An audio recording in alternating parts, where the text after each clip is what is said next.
First alert update, the second defendant in the fentanyl overdose death learned how long they'll spend in prison. Joseph Schmidt Ripon was sentenced to 5.5 years in prison with 10.5 years of extended supervision.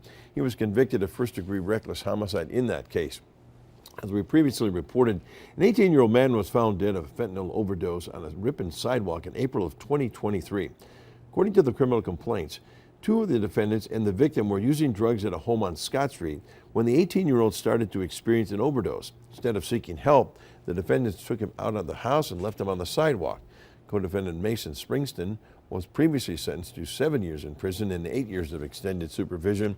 Several other co-defendants are scheduled to be sentenced next year.